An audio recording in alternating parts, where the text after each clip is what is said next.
देवी लिखा जाता है।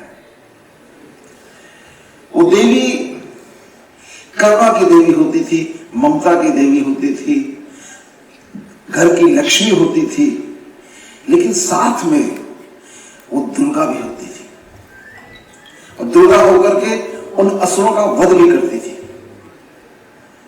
वो संपूर्ण थी, उसके अंदर वो सारे गुण थे जिन गुणों से एक स्त्री के व्यक्तित्व का प्रादुर्भाव होता है।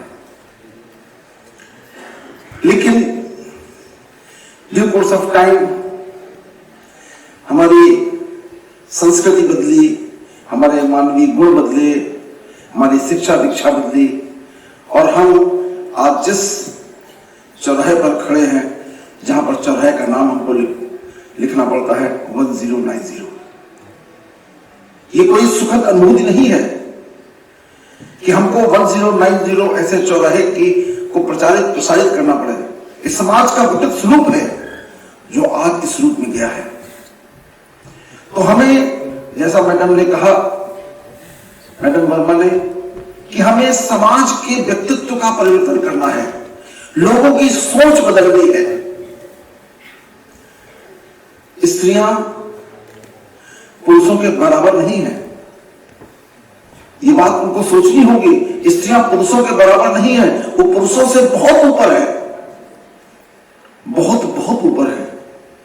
वो जो कर सकती हैं वो पुरुष कर ही नहीं सकता है। वो जननी है, घर बनाती है, बच्चों का लालन पालन करती है, समाज को दिशा देती है, जो कोई पुरुष अकेले नहीं कर सकता है।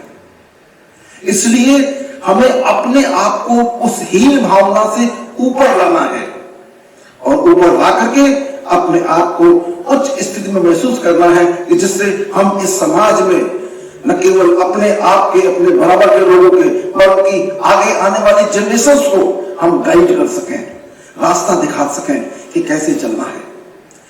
ये डिटोरेशन हुआ क्यों, इस पर भी अध्ययन की आवश्यकता है।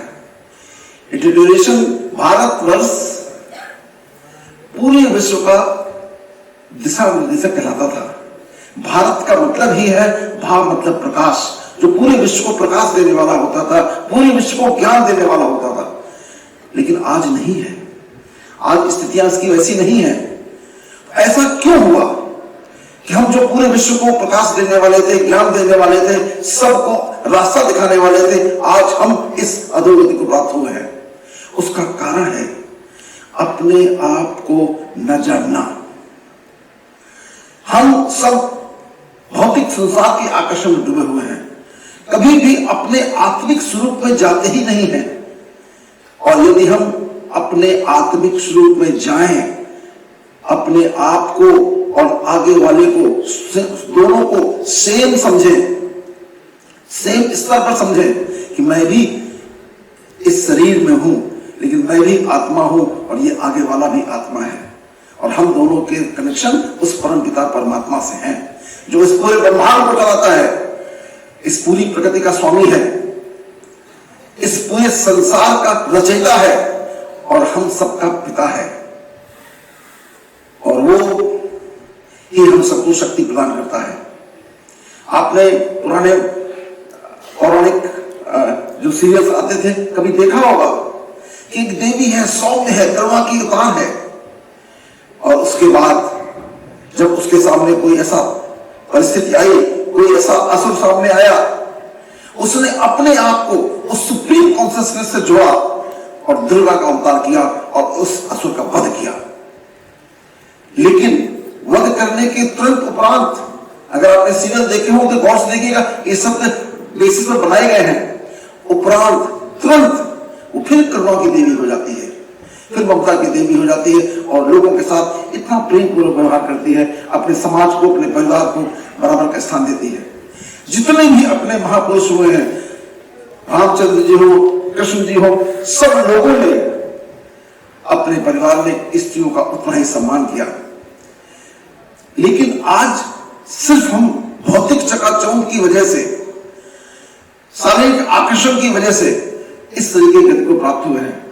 मैं समझता हूं कि अपनी बेटियों, बच्चियों से ज्यादा अपने बच्चों को शिक्षा देने की जरूरत है कि वो कैसे व्यवहार करें, अपने घर में कैसे व्यवहार करें, समाज में कैसे व्यवहार करें।